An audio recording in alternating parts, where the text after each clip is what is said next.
Bourema Ouedraogo, bonjour. Bonjour, monsieur.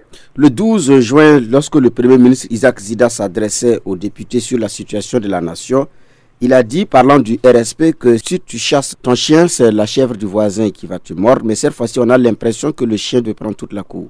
Quel commentaire en faites-vous? Si les informations qui me parviennent sont fondées, ça veut dire qu'il y a quand même quelque chose de grave qui se passe en ce moment. Ça veut dire que non seulement la transition, mais notre jeune démocratie est en voie d'être prise en otage. Vous dites que le pouvoir est en voie d'être pris en otage, mais du côté du RSP, il est question d'une manipulation ourdie par le candidat, d'où cette crise de nerfs. Justement, je crois que cette sorte d'agissement justifie en quelque sorte les craintes de tous ceux qui en appellent à la dissolution de ce corps. Parce que je crois qu'en démocratie, il y a des voies de recours.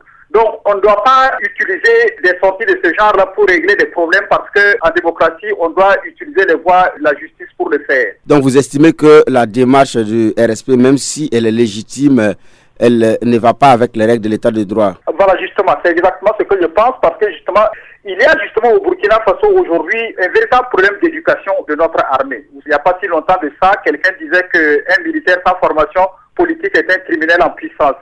Je crois que de tels agissements donne encore plus de force à ces genres de pensées. Et donc, en démocratie, une éducation de l'armée est quelque chose d'absolument nécessaire. Mais je crois qu'il faut mettre ces agissements aussi sur le compte de ce que nous, les sociologues, nous appelons un habitus. C'est un rapport particulier à la violence qui ne peut pas être abandonné du jour au lendemain. Mais il faut que ce corps spécialisé comprenne que c'est l'image de l'armée qui est jouée ainsi au Burkina. J'avais dit il n'y a pas longtemps que l'armée balance entre divination et diabolisation. Donc, elle a le choix. Si elle veut se taper une image positive, il faudrait que, effectivement, de tels agissements-là ne soient pas leur comportement. Mais ici, est-ce qu'il faut reprocher beaucoup de choses au RSP, vu que le Premier ministre, pour le moment, son cas n'a rien dit, ce qui porte à croire que cette machination pourrait être avérée.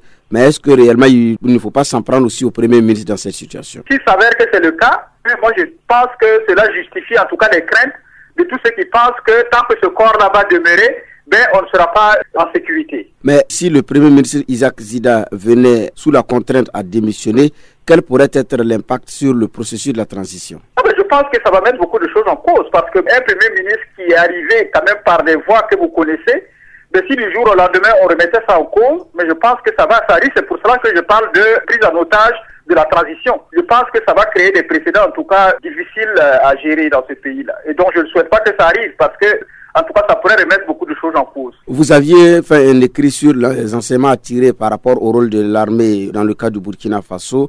Aujourd'hui, il y a de la grogne au sein du RSP, ce qui n'est pas de nature à faciliter la transition.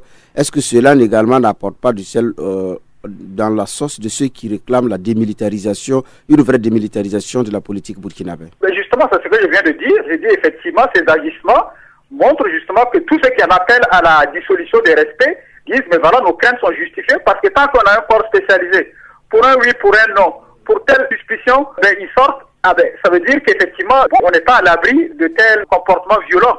Donc c'est le rapport de force qui est en faveur du RSP qui fait que le RSP agit ainsi? Voilà, moi je pense oui. Moi je pense effectivement que le rapport de force, c'est aussi peut-être un rapport particulier à la violence et les agissements qui sont incorporés, c'est les comportements qui sont incorporés, c'est-à-dire qui font partie de la façon d'être de ce corps-là peut-être. Ils ne sont pas à leur première sortie de ce genre. Le président du Faso est le chef suprême des armées. Dans ces conditions, que peut-il concrètement? Il doit prendre ses responsabilités. Je crois qu'en tant que chef des armées, il doit quand même parler à la nation et puis effectivement mettre les choses sur rail. Mais est-ce que vous pensez que la situation actuelle, le rapport de force est en faveur du président du Faso, fut-il le chef suprême des armées?